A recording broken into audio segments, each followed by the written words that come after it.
કોંગ્રેસમાંથી ચૂંટણી ન લડવા પર રોહન ગુપ્તાનો મોટો ખુલાસો। પપ્પાને ઘણા રાજકીય મિત્રો ભડકાવતા તેવી વાત કરી છે તેઓએ। એ લોકો પપ્પાને કહેતા કે તમારા છોકરા સાથે આવું થશે। ઘણા લોકો ઈચ્છતા હતા કે હું ચૂંટણી ન લડું। પપ્પાએ નહોતા ઈચ્છતા કે મારી સાથે કંઈક ખોટું થાય તેવું તેમને હાલમાં ચૂંટણી નહીં લડવાનું કારણ જણાવ્યું છે।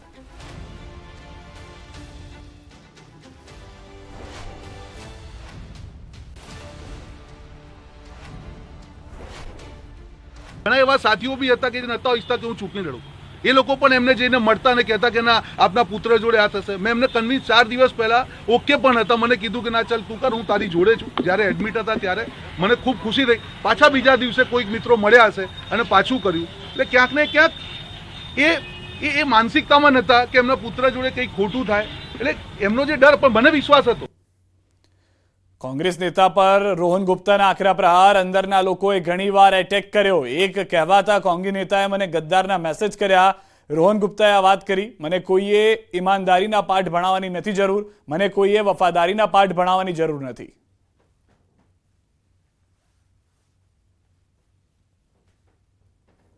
કોઈએ એક વોટ્સએપ મોકલ્યો, એક કહેવાતા નેતા જેણે 2002માં પાર્ટીની પથારી ફેરવી નાખી, જેના કારણે પાર્ટી હારી, આજે મને ગદ્દારીના મેસેજ આપે છે। અને એમની મારા પિતા જોડે વ્યક્તિગત મૈત્રી હોવા છતાં પણ આ પરિસ્થિતિમાં જે પ્રકારની મેં ટ્વીટ જોઈ છે, હું એમને કહેવા માંગીશ કે તમે જોડે ના ઊભા રહી શકતા હોય તો એટલીસ્ટ માનવતાના ધોરણે જ્યારે હું પાસ થઈ રહ્યો છું, આ પ્રકારના ધંધા ના કરે। કોઈએ મને શિખામણ આપવાની જરૂર નથી ઈમાનદારીની। મારા પિતાએ 40 વર્ષ અને મેં 15 વર્ષ સુધી નિસ્વાર્થ સેવા કરી છે। ઘણીવાર એટેક થયા, પાર્ટીના લોકોએ અંદરના એટેક કર્યા। એટલે મને કોઈએ ઈમાનદારીના કે વફાદારીના પાઠ બનાવવાની જરૂર નથી। પહેલા પોતાના આઈનામાં જોઈ લે। અમદાવાદ શહેર કોંગ્રેસ પ્રમુખનું મોટું નિવેદન। હિંમતસિંહ પટેલનું રોહન ગુપ્તાને લઈને નિવેદન। રોહન ગુપ્તાને કોઈ હેરાન કરતું હોય તો નામ આપે। કોંગ્રેસ પાર્ટી રોહન ગુપ્તાની સાથે છે। પરેશાન કરનાર સામે પાર્ટી કાર્યવાહી કરશે। રોહન લડવા માંગે છે તો આગળ રજૂઆત કરીશું। પાર્ટીની અંદર કોને હેરાનગતિ છે, શું હેરાનગતિ છે, એવા જે કોઈ નામો હોય અને એના કારણે જો એ હોય તો એને સસ્પેન્ડ કરી દઈએ અમે। એવા નામો કોઈ હોય, નામો એ આપે તો એના ઉપર એક્શન લઈએ, સસ્પેન્ડ પણ કરી દઈએ। રોહન ગુપ્તા ઇલેક્શન લડવા માંગતા હોય, પાર્ટી ગમે તે એક્શન લેવા તૈયાર છે। કોઈ પણ વ્યક્તિ હોય જેને રોહન ગુપ્તાને હેરાન કરવાની કોશિશ કરી હોય કે એમની પ્રતિષ્ઠાને હાનિ કરવાની કોશિશ કરી હોય, રોહન ગુપ્તા આજે પણ ઇલેક્શન લડવા તૈયાર હોય તો અમે પાર્ટીમાં ભલામણ કરીશું। તો બીજી તરફ રોહન ગુપ્તાએ અમદાવાદ પૂર્વથી કોંગ્રેસમાંથી લડવાની ના પાડતા કોંગ્રેસ નેતા અમિત નાયકે માગી અમદાવાદ પૂર્વથી ટિકિટ। અમદાવાદ પૂર્વથી અમિત નાયકે માગી ટિકિટ। કહ્યું, હું અમદાવાદ પૂર્વનો સ્થાનિક કાર્યકર છું, હું એક ધારું કોંગ્રેસમાં મહેનત કરી રહ્યો છું। કોઈ પણ કારણસર જો રોહનભાઈ ઉમેદવારી કરવા ના માંગતા હોય, કારણો એવા સામાજિક હોય કે અન્ય કોઈ કારણથી તે ઉમેદવારી કરવા ના માંગતા હોય તો કોંગ્રેસ પાર્ટીના એક પાયાના કાર્યકર તરીકે મારી ફરજ છે કે હું પૂર્વ અમદાવાદ લોકસભાનો સ્થાનિક કાર્યકર્તા છું, પાયાનો કાર્યકર્તા છું। જ્યારથી હું જાહેર જીવનમાં આવ્યો કોંગ્રેસ પાર્ટીમાં એક ધારો હું સતત મહેનત કરી રહ્યો છું। જો પાર્ટીનું મોવડી મંડળ શીર્ષ નેતૃત્વ મને એ સ્થાન પર યોગ્ય સમજતું હોય તો હું પાર્ટી તરફથી 100% ભારતીય જનતા પાર્ટી સામે ચૂંટણી લડવા તૈયાર છું। અન્ય મહત્વના સમાચાર। સાવલીમાં અડધી રાત્રે શરૂ થયેલા ગ્રેટ પોલિટિકલ ડ્રામા દિવસના મધ્યાહને ઠંડો પડ્યો। આ 3 દ્રશ્યો અમે આપને આજે બતાવવા જઈ રહ્યા છે। ત્રણેય દ્રશ્યોમાં આપ જોશો કે ગુજરાતના રાજકારણમાં હલચલ મચાવી દેવામાં આવી હતી। વડોદરાના ગરમાયેલા રાજકારણને ઠંડુ પાડવામાં અને ડેમેજ કંટ્રોલ કરવામાં ભાજપ આખરે સફળ રહ્યું। સાવલીના ભાજપના ધારાસભ્ય કેતન ઇનામદારે મેલથી વિધાનસભાના અધ્યક્ષનું રાજીનામું આપી દીધું હતું। ત્યારબાદ દિવસભર રાજકીય માહોલ ગરમાયેલો રહ્યો। કેતન ઇનામદારને મનાવવા માટે ભાજપે એડીચોટીનું જોર લગાવ્યું। કલાકો સુધી મનામણાનો દોર ચાલુ રહ્યો અને આખરે CR પાટીલની મુલાકાત બાદ ઇનામદાર માની ગયા અને રાજીનામું પરત ખેંચી લીધું। આ સાથે જ સવારથી ચાલી રહેલા નાટકીય ઘટનાક્રમનો અંત આવ્યો અને ઘીના ઠામમાં ઘી પડ્યું।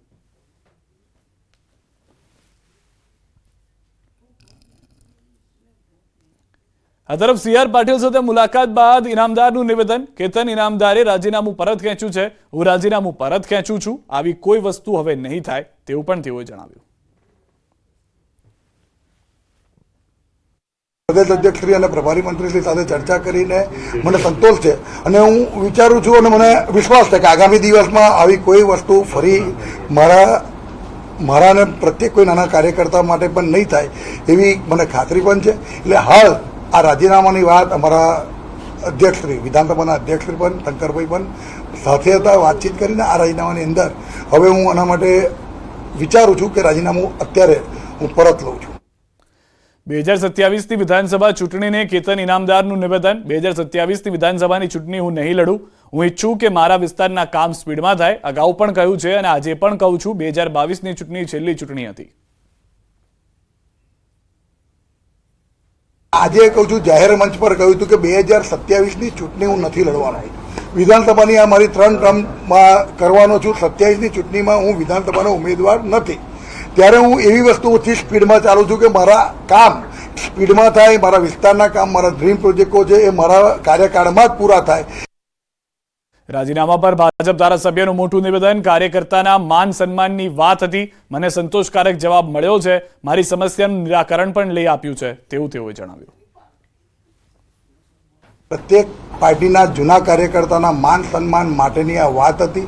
મેં બધી જ વાત મારા પ્રદેશ અધ્યક્ષ સી આર પાટીલ સાહેબને, સંગઠન મહામંત્રી અમારા રત્નાકરજીને અને પ્રભારી મંત્રીશ્રીને મેં બધી જ વાત કરી છે. મને સંતોષ થાય એવી રીતે એમને મારી વાતનું સોલ્યુશન લઈ આપ્યું છે. તો વડોદરાથી વધુ એક મહત્વના સમાચાર. કેતનના બહાને મધુ શ્રીવાસ્તવે ભાજપ પર તાક્યું નિશાન. ભાજપ અન્ય પક્ષના લોકોને ભરતી કરે છે. ભાજપમાં પાયાનો કાર્યકરોમાં રોષ જોવા મળી રહ્યો છે. ભારતીય જનતા પાર્ટી કોંગ્રેસ વાળા આવે એમને લઈને કરે છે, બીજા પાર્ટીના આવે છે એને લઈ લે છે ને એને માન સન્માન આપે છે.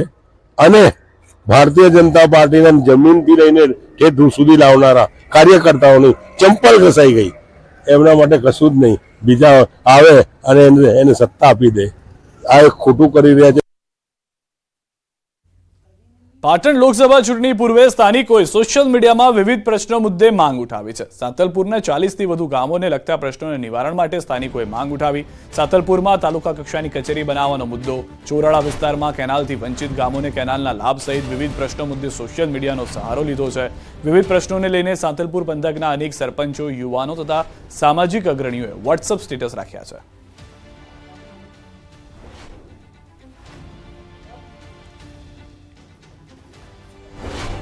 લોકસભાની ચૂંટણી પહેલા ભાજપમાં ભરતી. ધાનેરાના પૂર્વ એમએલએ જોઈતાભાઈ પટેલે કર્યા કેસરિયા. પૂર્વ ધારાસભ્ય જોઈતાભાઈ 100થી વધુ કોંગ્રેસના હોદ્દેદારો અને કાર્યકર્તાઓ સાથે કેસરિયા કરી ચૂક્યા છે.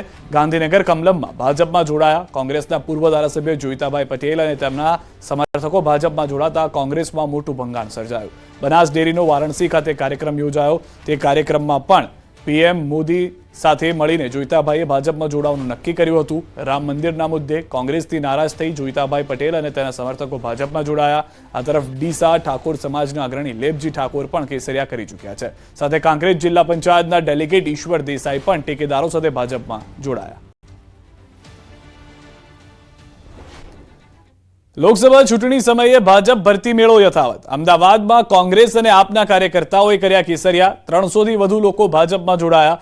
ખાનપુર ભાજપ કાર્યાલયમાં મોટી સંખ્યામાં લોકો ભાજપમાં જોડાયા. ગૃહ રાજ્યમંત્રી હર્ષ સંઘવીના હાથે પહેર્યો ભાજપનો કેસ. શહેર પ્રમુખ અમિત શાહની હાજરીમાં જોડાયા ભાજપમાં. વિધાનસભા ચૂંટણી લડેલા આગેવાનોના કેસરિયા.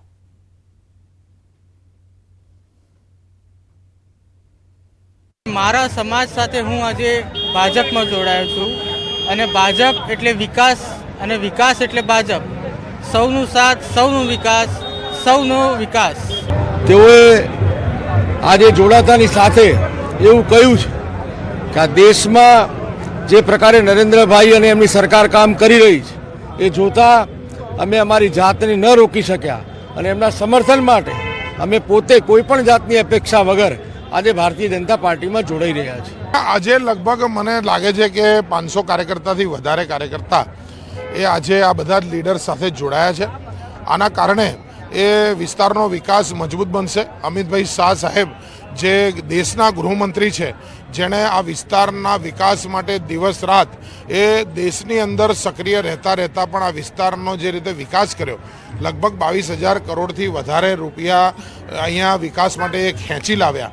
આજે વિસ્તારની અંદર દરેકને લાગે છે કે ભારતીય જનતા પાર્ટી સાથે રહેવું પડશે. મહેસાણા બેઠક પર પક્ષોએ ચૂંટણી માટેની રણનીતિને જમીન પર ઉતારવાનું શરૂ કર્યું. મહેસાણા ભાજપમાં જીતનો આત્મવિશ્વાસ સ્પષ્ટપણે જોવા મળ્યો છે. જોકે લીડ કઈ રીતે વધારવી તેને લઈને ગંભીરતા વધુ જણાય. મહેસાણા જિલ્લા ભાજપ પ્રમુખ ગિરીશ રાજગોરે માહિતી આપી કે 4 મહિના પહેલાથી જ ભાજપે 1872 બૂથ સમિતિ તૈયાર કરી દીધી હતી. દરેક બૂથ પર 14 કાર્યકર્તાઓની ટીમ કામે લાગી છે. બૂથ જીતા તો ચુનાવ જીતાના સૂત્ર સાથે ભાજપ આગળ વધી રહ્યું છે. બીજી તરફ કોંગ્રેસે સંગઠન મજબૂત હોવાનો દાવો કર્યો. કસાયેલા કાર્યકર્તાઓ સાથે કોંગ્રેસ સુસજ્જ હોવાની વાત પણ કરી. મહેસાણા કોંગ્રેસે સૌથી વધુ ઓબીસી સમાજ સહિત સર્વ સમાજ પર ધ્યાન કેન્દ્રિત કર્યું. કોંગ્રેસની બૂથ લેવલ એજન્ટ્સ 1 અને 2 ની કામગીરી પૂર્ણ કરી લેવાઈ છે. મહેસાણા જિલ્લા કોંગ્રેસ સમિતિના પ્રમુખ હસમુખ ચૌધરીએ ચૂંટણી જંગમાં ઉતરવા કોંગ્રેસ તૈયાર હોવાનો દાવો કર્યો. સીટ જીતવા માટે કોઈ સવાલ નથી, પણ અમારે લીડ વધારવાની મહેનત કરીએ છીએ. અત્યારે તમામ કાર્યકર્તા, તમામ મોરચા, તમામ મંડળો નીચે સુધી જઈને 10 વર્ષ મોદી સાહેબે કરેલા કામ, આદરણીય પ્રધાનમંત્રી શ્રી નરેન્દ્રભાઈ મોદી સાહેબે 10 વર્ષમાં જે વંચિતોનો વિકાસ કર્યો છે, વિકાસના મુદ્દાઓ પર અમે મત માંગવા જઈએ છીએ. મહેસાણા જિલ્લાની તમામ કોંગ્રેસ એકજૂટ થઈ અને હાઈકમાન્ડ જે ઉમેદવાર આપે તે ઉમેદવાર સાથે રાખી અને કોંગ્રેસ પ્રચાર કરશે. લોકશાહીના પર્વમાં સર્વે સમાજ સાથે રાખી અને અમે કોંગ્રેસને જીતાડવા કટિબદ્ધ થઈશું. સીટ જીતવા માટે કોઈ સવાલ નથી. ભાવનગરથી સમાચાર. લોકસભા બેઠકના ભાજપ ઉમેદવાર નીમુબેન બાંભણિયાએ બોટાદમાં ચૂંટણી પ્રચારનો પ્રારંભ કર્યો. ભાવનગર બેઠકમાં તળાજા, પાલીતાણા, ભાવનગર ગ્રામ્ય, ભાવનગર પૂર્વ, ભાવનગર પશ્ચિમ, ગઢડા અને બોટાદનો સમાવેશ થાય છે. બોટાદના લાઠીદળ ગામે કાર્યકર્તાઓ અને સ્થાનિકો સાથે બેઠક યોજી નીમુબેને ચૂંટણી પ્રવાસની શરૂઆત કરી. બેઠકમાં જિલ્લા ભાજપ પ્રમુખ, મહામંત્રીઓ અને ભાજપના હોદ્દેદારો તેમજ લાઠીદળ ગામના દરેક સમાજમાં આગેવાનો ઉપસ્થિત રહ્યા. નીમુબેને જંગી લીડથી જીતવાનો આશાવાદ વ્યક્ત કર્યો. જ્યારે યુવાન હોય, મહિલા હોય, ગરીબ હોય, ખેડૂત હોય, પ્રત્યેક સ્થળે આ વિકાસ જ્યારે પહોંચ્યો છે ત્યારે ભારતીય જનતા પાર્ટીના સૌ કાર્યકર્તા આગેવાનો દ્વારા આજે હું બોટાદ વિધાનસભાનો પ્રવાસ કરવાની છું. ખૂબ ઉત્સાહ જોવા મળ્યો છે. અમારા તાલુકાના સદસ્યો, જિલ્લા પંચાયતના સદસ્યો, પ્રમુખ, મંડળના પ્રમુખો સૌ આગેવાનો મારી સાથે આ પ્રવાસ કરવાના છે.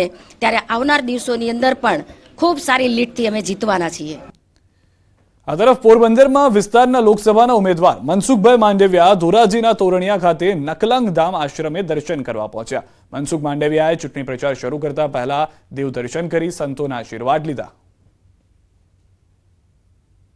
ભારતીય જનતા પાર્ટી હંમેશા વિકાસની રાજનીતિમાં માને છે. અમે લોકો જ્યાં લડીએ છીએ ત્યાં વિકાસ એ અમારો હંમેશા એજન્ડા રહ્યો છે. પાછલા 10 વર્ષના કામ અને 5 વર્ષના આગામી 5 વર્ષનું પ્લાનિંગના આધાર ઉપર અમે જનતા જનાર્દનની વચ્ચે તર ગયા છીએ. વલસાડ લોકસભા ક્ષેત્રના ભાજપ ઉમેદવાર ધવલભાઈ પટેલનું ડાંગ જિલ્લામાં અભિવાદન કરાયું. ડાંગના ધારાસભ્ય વિજય પટેલે પણ ધવલ પટેલને સમર્થન આપવા હાંકલ કરી. સાથે જ કોંગ્રેસના આનંદ પટેલને વિકાસ વિરોધી ગણાવીને આકરા પ્રહાર કર્યા. તો મતદારો વચ્ચે પહોંચેલા ધવલ પટેલે પોતાની ઓળખ જાતે આપી અને પીએમ મોદીના નેતૃત્વમાં વિકાસની વાત કરી. સાથે જંગી લીડથી જીતવાનો દાવો કર્યો.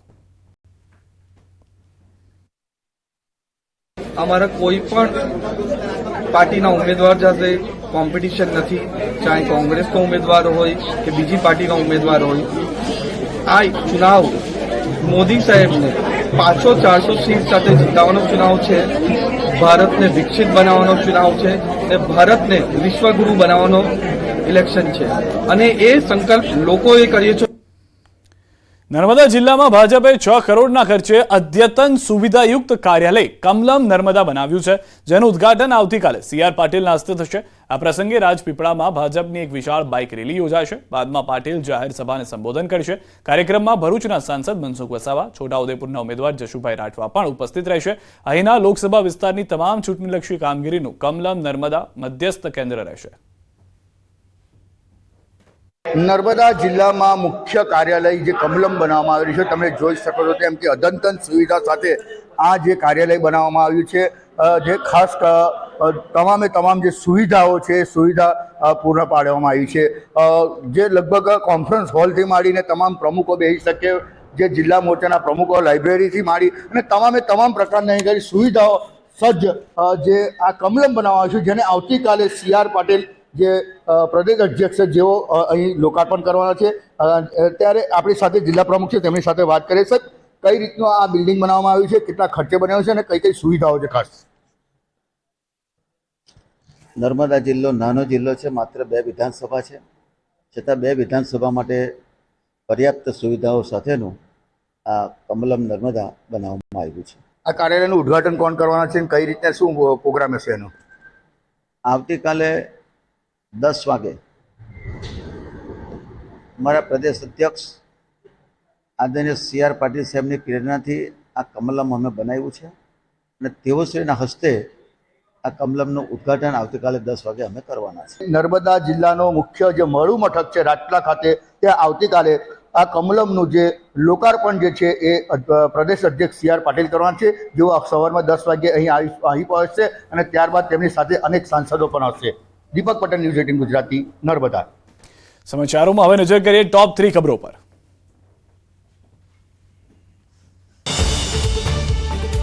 ભાજપ ધારાસભ્ય કેતન ઇનામદારે પરત ખેંચ્યું રાજીનામું, સાથે 2027ની ચૂંટણી નહીં લડવાની કરી જાહેરાત.